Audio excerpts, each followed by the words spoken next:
a few days ago, OpenAI admitted that its new AI, GPT 5.6, escaped from confinement, and doing so, it hacked into another company's system.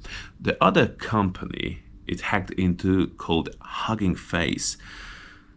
Forget about the cute name. Hugging Face is the company who takes care, who stores data, and literally everything, all kind of text researches, all kind of data about AIs, including GPT and other AIs as well. So basically, Hugging Face is a big library, knowledge of every single known AI, openly accessible AI.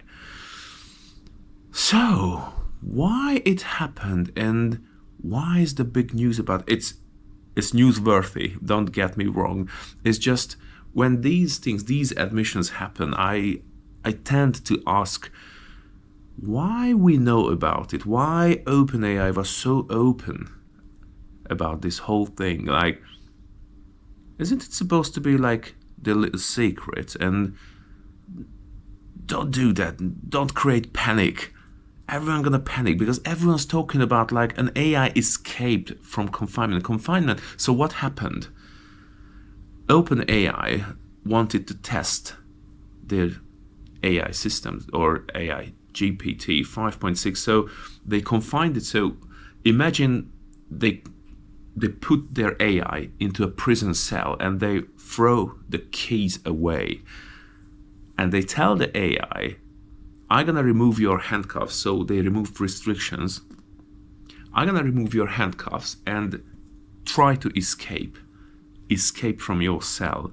You're not gonna have the key. So not gonna have the key, it means GPT or the AI had no direct access to the web, to internet, to any kind of connection. So it was confined. It was literally in a prison cell with no keys to open or to escape from the cell. And GPT not only escaped from the cell, just imagine that it's escaped from the cell by taking over other little cells next to it, when finally he was in charge for the whole prison. And not only it escaped from prison, but it hacked into the city, took over the city around. If that's not scary, then what is? And if that big mistake happened, like if big sensation happened, then why OpenAI was so open, so admitting about it? Guys, it happened.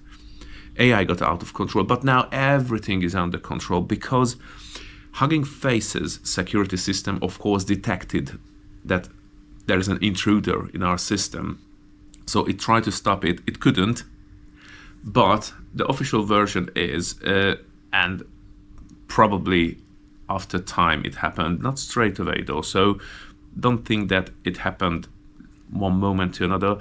But finally, when they confined or they stopped the AI, and the rumor is the original AI they tried to stop GPT was because GPT is an American interest.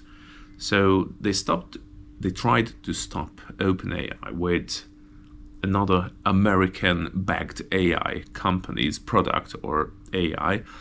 And the AI simply didn't want to stop because it said like, no, this is one of us. So the rumor is, it's not verified, but it's widely accepted by technocrats or technical communities, AI nerds, that it was finally a Chinese-backed AI that stopped GPT from spreading and hacking into the system even more. So what happened? If you hack into a system, or in a company's system or a company's database that stores all data about other AIs, is it possible that your AI is going to get or going to suck up all the information from the other AIs or about other AIs, other companies? And the answer is absolutely yes. And if that happened, then maybe ChatGPT, or not ChatGPT, OpenAI, sorry, OpenAI, not just came out to say like, guys, I'm sorry. It's actually not a smear campaign, and obviously there is no such a thing as bad press, or no such a thing bad press. Every kind of mention in the news, even if it's negative, you're in the news, people talking about you. So what if it's not an admission of guilt by OpenAI? It's kind of like a bragging campaign, or it's not so much a bragging campaign, but something like, guys, we did it. Who wants to work with us? It's still for sale.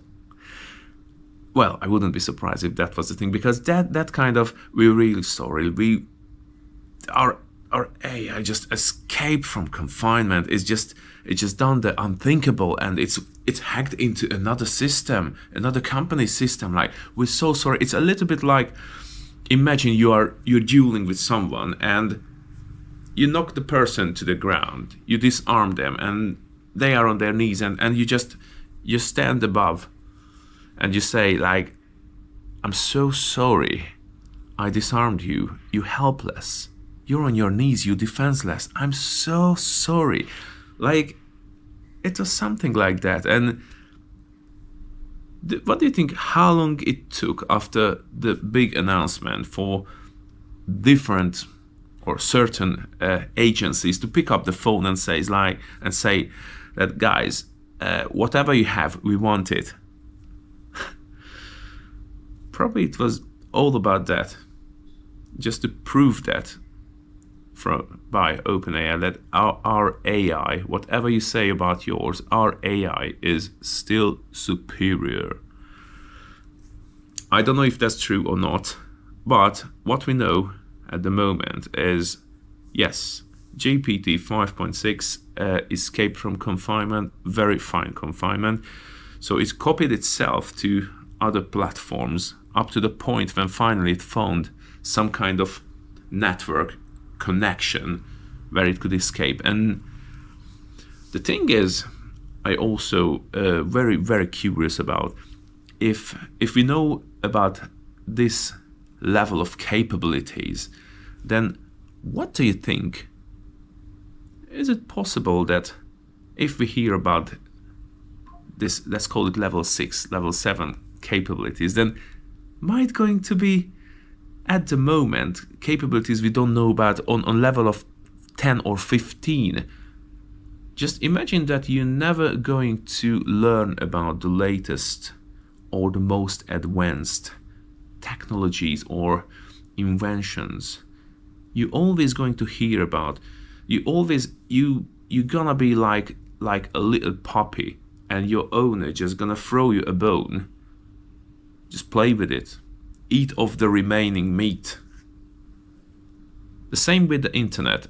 Now it's quite well known that the World Wide Web was created by the US military or military intelligence.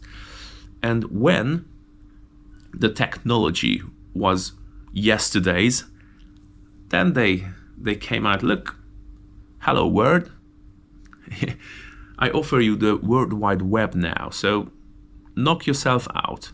And once we got internet, then imagine what kind of technology those up there, military intelligence, what kind of technology or technologies they were playing already with.